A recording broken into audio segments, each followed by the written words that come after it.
കുട്ടികള് എന്താ പറയാ ഈ സൊസൈറ്റീനായിട്ടും അതേപോലെ തന്നെ ആൾക്കാരായിട്ട് ഇന്ററാക്ഷൻ വളരെ കുറയാണ്. അത് കാരണം കൊണ്ട് ഈ ഒരു വെർച്വൽ ഡെവലപ്മെന്റ് കുട്ടികൾ ഈ ഫോണിനോടുള്ള അഡിക്ഷനും അപ്പൊ ഈ ഫോൺ അഡിക്ഷൻ ഇപ്പോ ഈ ഇടയായിട്ട് നല്ല കൂടിയിട്ടുണ്ട്. അതിനെ കുറിച്ച് എന്താണ് പറയാനുള്ളത്? ഫോൺ അഡിക്ഷനെ പറ്റി നേരത്തെ പറഞ്ഞ പോലെ അത് ഒരു ഏജ് കഴിഞ്ഞാൽ പിന്നെ വീട്ടുകാർക്ക് കൺട്രോൾ ചെയ്യാൻ പറ്റില്ല. പക്ഷെ ഇപ്പോ ഏറ്റവും കൂടുതൽ ഡെവലപ്പിംഗ് ചിൽഡ്രൻസിൽ ഇത് കാണുന്നുള്ളതാണ് ഭയങ്കര വിഷമമുള്ള കാര്യം. കാരണം അവര് എന്താ കളിച്ച് ഇങ്ങനെ വളരേണ്ട ഒരു പ്രായത്ത് ഈ ഫോണിൽ ഇരിക്കുകയാണ്. ഇപ്പോ കുറെ ആൾക്കാർ പേടിച്ചിട്ട് അയ്യോ മോൻ വീണ് കഴിഞ്ഞാൽ കാല് മുറിയോ കൈ ഒടിയോ അല്ലെങ്കിൽ ചീത്ത കൂട്ടുകെട്ടിൽ പോവോ അങ്ങനെ വെച്ച് കളിക്കാണ്ട് വിടാണ്ട് വീട്ടിലിരുത്തിയിട്ട് കമ്പ്യൂട്ടർ പഠിച്ചിറങ്ങുന്ന ആൾക്കാരുണ്ട്.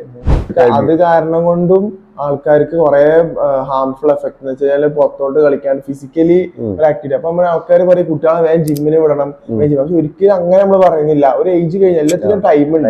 ചെറിയ കുട്ടികളെ ഒന്നെ ജിമ്മ് വിടുക എന്ന് വെച്ചാൽ കുട്ടികളെ മാക്സിമം ഫിസിക്കലി ആക്റ്റീവ് ആക്കുക എന്നുള്ളതാണ് മെയിൻ. ഈ ജിമ്മും ഈ വർക്കൗട്ടും ഈ കാർഡിയോ ഈ എക്സസൈസിനും ഒക്കെ മെയിൻ ഉദ്ദേശം എന്ന് പറഞ്ഞു കഴിഞ്ഞാൽ നമ്മൾ ഫിസിക്കലി ആക്റ്റീവ് ആക്കുക, നല്ലൊരു ലൈഫ് സ്റ്റൈൽ മെയിൻറ്റെയിൻ ചെയ്യുക എന്നുള്ളതാണ്.